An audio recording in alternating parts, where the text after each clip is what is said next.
आज इफ्को के माध्यम से इफ्को बाजार पाडलिया जिला इंदौर में नैनो उर्वरक और विशिष्ट उर्वरक उपयोग संगोष्ठी का आयोजन किया गया है, जिसमें मुख्य अतिथि श्री इफ्को विपणन निदेशक माननीय श्री योगेंद्र कुमार @इफ्को योगेंद्र ने किसानों को मृदा स्वास्थ्य के महत्व पर प्रकाश डालते हुए nano urea, nano DAP, Sagarika और जैव उर्वरक के तकनीकी उपयोग की महत्वपूर्ण साझा की है।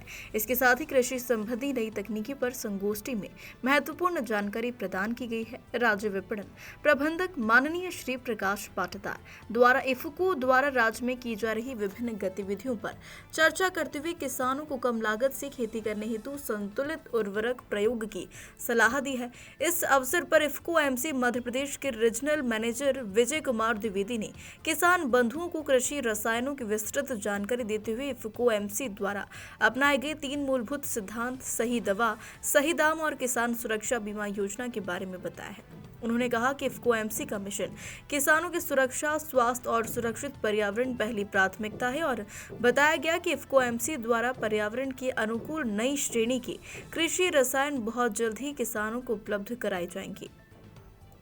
बदनावर से शिवशंकर रंगनोदिया की रिपोर्ट। ग्राम पाडलिया, तहसील देपालपुर, जिला इंदौर का निवासी हूँ। हमारे यहाँ की मुख्य 2 फसल गेहूँ और डालर चना हम लोग लगाते हैं।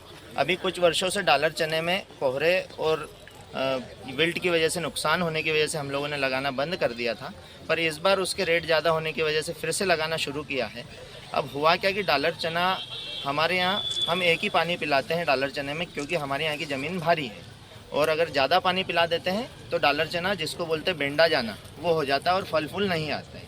हमने इसमें 16 अक्टूबर को बोनी की थी और उसके 40 दिन बाद पानी पिला दिया था और जो फल फूल आया था इसमें वो सब नष्ट हो गया था। 10-15 दिन सलंग कोहरा गिरा था हमारे क्षेत्र में इस वजह से।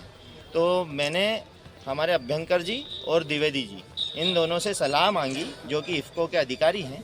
इन्होंने मुझे सलाह दी कि आप इसमें नैनो डीएपी और सागरिका का छिड़काव करें, आपको ज़रूर रिजल्ट मिलेंगे।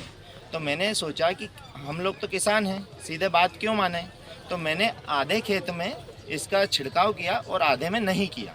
तो मुझे स्पष्ट रूप से उसके परिणाम देखने को मिले कि जिसमें नैनो डीएपी और सागरिका का हमने छिड़काव किया था उसमें वापस से फूल आ गए हैं, ब्रांचिंग भी खूब मिली है। और पीछे जो खेत का आधा हिस्सा है जिसमें इन दोनों का छिड़काव नहीं हुआ था, आप स्पष्ट रूप से देख सकते हैं कि उसमें बिल्कुल भी फ्लावरिंग नहीं हुई है और ऐसा फोटाव भी नहीं आया है। और इसमें एक और विशेषता है कि इल्ली भी कम लगी है। तो मेरा आप सभी लोगों से निवेदन है कि नैनो डीएपी और सागरिका पर आप पूर्ण रूप से विश्वास कर सकते हैं और इसका अच्छे से उपयोग कर सकते हैं। धन्यवाद।